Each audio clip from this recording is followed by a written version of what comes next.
emotional. He whispered something to my heart that assured me that I was going to be okay.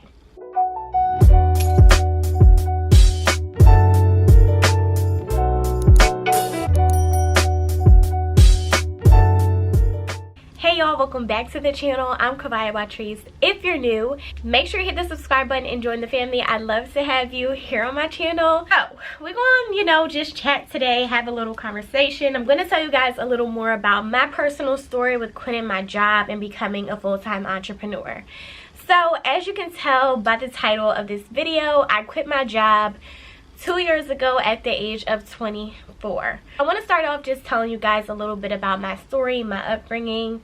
So, your girl has kind of always had the entrepreneur bug. In middle school, my dad made me start a candy selling business. So we would go to Sam's Club, rack up on the big boxes of candy, and then I would go to school and I would sell the candy. And I made, a little penny until I got caught and couldn't do it anymore. But I lasted a long time, and even after I got caught, y'all, I still was doing it. But yeah, so I always kind of had this whole get my own money type of mindset. After that, I started working at the age of 15. My first job was at Taco Bell, and I worked there, y'all, until I went off to college. So probably about 3 years. I was working the drive-through. It was super stressful sometimes that I remember, but it was also fun. I had a really fun work environment with the people that I worked with. So, fast forward, college, I wasn't working in college, but after I left, because I went to an HBCU for 2 years, UMES. After I left there, I came home, took a semester off of school, and I worked at a call center. Hated the call center, y'all. Oh my gosh, it was the worst. After that, I tried working at a bank. Did not like working at the bank. I ended up quitting. What did I do? Ended up working at Nordstrom. I loved working at Nordstrom. It was just fun, but the money was inconsistent because they go off of commission, basically.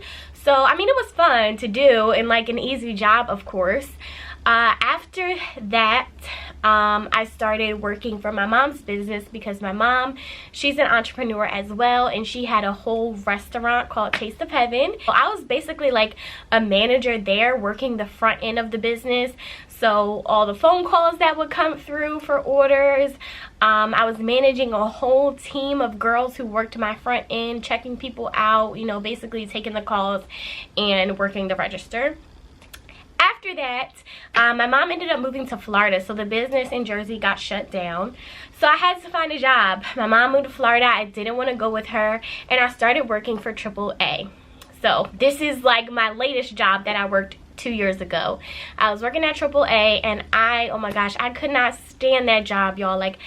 I know hate is a strong word, but I really hated that job. it just wasn't for me. I did not enjoy being on the phone for 8 hours a day talking to people about insurance. I didn't even know what I was saying to people. I didn't know how to figure things out. I feel like I was messing up people's policies. So yeah, I really did not like that job, but the money was good. I was making good money there, and I stayed there for about, I want to say 5 months or so, and then I quit. So that was a job that I quit at 24 years old, and for the past 2 years, I've been a full-time entrepreneur. So let's actually talk about the day that I quit. So I didn't know that I was going to quit my job this day. So 2 years ago, November 26, 2018, I quit my job, and it's actually an interesting story. I didn't know. I pulled up to work that day, going to work. I didn't really want to go, if I can recall. Didn't feel like going, but I didn't know I was going to quit that day. So I don't have your typical, oh, I put my 2 weeks in and, I thugged it out for another month before I put my 2 weeks in. That didn't happen. I literally remember pulling up to work that day and having what felt like an anxiety attack. I just could not go inside. I was not feeling it. I could not go inside. And I remember the time just getting closer and closer to when I needed to go in, and I was just talking to God. I was talking to him about the job and talking to him about, the fact that I didn't want to go. He whispered something to my heart that Woo! I don't want to get emotional. He whispered something to my heart that assured me that I was going to be okay if I quit. And I remember literally like, oh, let me go get some tissues, y'all. I'm just thinking back to like literally, it's been a journey. Hold on. I heard him whisper to my heart something basically that I was going to be okay. And after that, I think I went to Burlington Coat Factory or Marshall's, and I bought this big like poster, like something like that, a wall art to go on my wall, and it says she designed a life that she loved. And for me, that just symbolized like, yeah, I quit my job and I'm about to design this life that I love. I'm going to go full throttle into my business, because mind you guys, at this time I had the She Who Was Called mobile app already. I was working on my book. I was doing like, you know, business on the side, but I didn't know that it was just going to happen this way. So I went home. I remember not even really telling my mom that I had quit my job, because I didn't want her to be worried about me. She wanted to make sure before she left Florida that I had a good job and that I was going to be able to support myself financially, which I was. With that AAA job, I was making good money, but I wasn't happy. I hated the job. So I didn't want her worried about me, so I didn't tell her initially.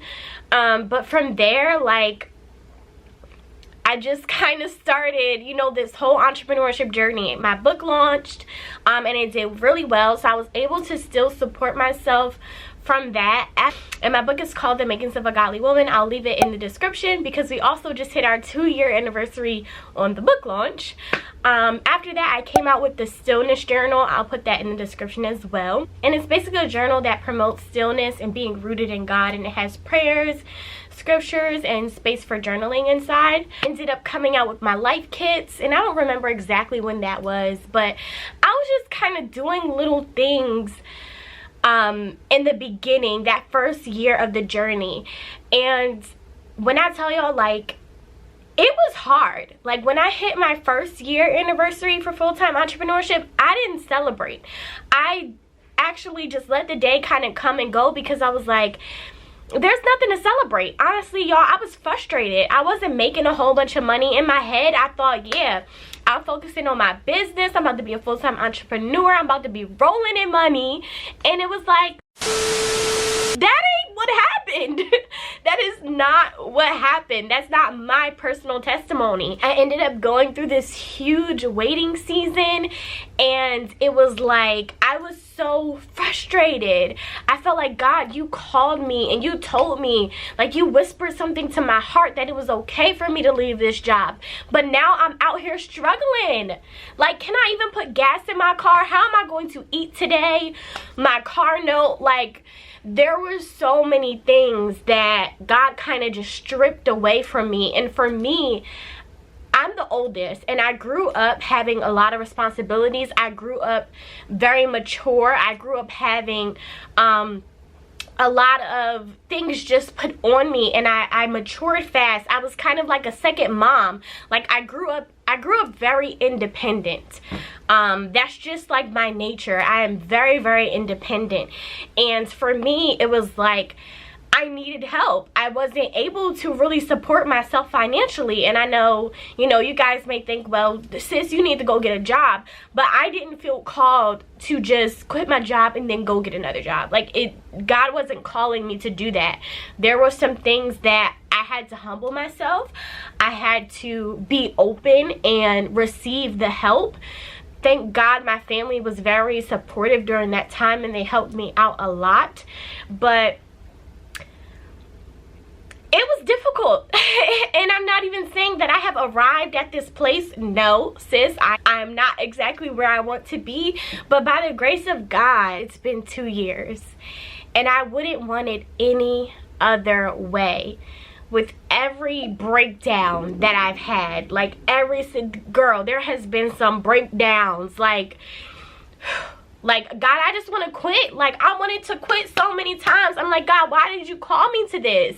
Because it's like, where's the fruit of this? Like, I don't see the fruit of my labor. Like, where is my fruit? And in due time, it would always be a situation where he would just show me, okay, I got you. He would just show me, okay, I got you. Things would be provided for. Someone would sow a seed into my life, and God just blows my mind. Like, he completely and utterly blows my mind. And I'm grateful. I'm so grateful. I'm excited to enter year 3, embracing this next year of entrepreneurship. My load has definitely increased. You guys know, like, I'm a whole mobile app developer now. I never would have even thought that this door would have really opened up for me. It's something that crossed my mind like 3 years ago, but I didn't know that it was actually going to happen. I have 9 apps in the works right now. 2 of my apps are headed to publishing, so it's exciting, and I'm proud of myself. I said I really wanted to celebrate myself this year because the waterworks are coming again, because I do a lot. I really do. I do a lot, and I don't often I don't want to cry, but y'all already know, I tell you all the time, I'm a crier. Gosh, I do a lot, and I don't always give myself credit for everything that I do. A lot of the things that I do require me to be spirit-led with, you know, She Who Is Called is a community of over 60,000 people, and people have you know, reached out to me and said, like, this notification literally saved my life. And I can't even imagine, like, it's not me. It's God. So I'm thankful. I'm very thankful, and I really just want to make it a point to celebrate myself on this day. I want to just, you know, of course, thank God for everything that he has given me the capacity to do. I do look forward to hiring a team of people this year because, like I said, my load is just a lot heavier, and it's time for me to start delegating things. So I'm happy. I am very happy, and I'm looking forward to this next year of entrepreneurship. My journey has been a heck of a journey. I'm not even going to hold y'all. It is not for the weak. It is not for the faint at heart. You have to really train your mind when it comes to being in entrepreneurship, and you have to believe it before you see it. And especially as a kingdom entrepreneur, as someone who is choosing to not like just take matters into your own hands, but, you know, truly walk in obedience and wait for God and to get his wisdom and revelation about things, it takes a lot. It really does. So even to anyone else, if you are a full-time or part-time entrepreneurship, I just want to give it up for you right now, because I know what it's like, and I know it's not easy. So I pray your success, and I pray that God's hand is all over your business and your endeavors. So thank you guys for supporting me. Thank you for you know, choosing to let me be a source for you. So I just wanted to kind of end this video with some little quick tips. If you are an entrepreneur, aspires to be an entrepreneur, something that really helped me, because I struggled with control in the beginning and just like feeling like I was alone and I was doing this by myself. And God convicted me one day, and he told me, he was like, Kevia, you need to let me be your father. Like, I got you. Let me be your father. And he told me to stop saying that I was in this alone and nobody understands and I'm doing this by myself, because he said, when you say that, you're not allowing me in. You're not giving me room to help you, but you're shutting me out. So I would definitely say, like, in entrepreneurship, you have to know that God is your father. Even in life, you need to know that, but particularly in entrepreneurship, for people who are used to just being independent and taking control and doing things yourself, when you don't see the results, you have to be rooted in knowing that God is your father, and he's going to make a way for you. Secondly, being in your word.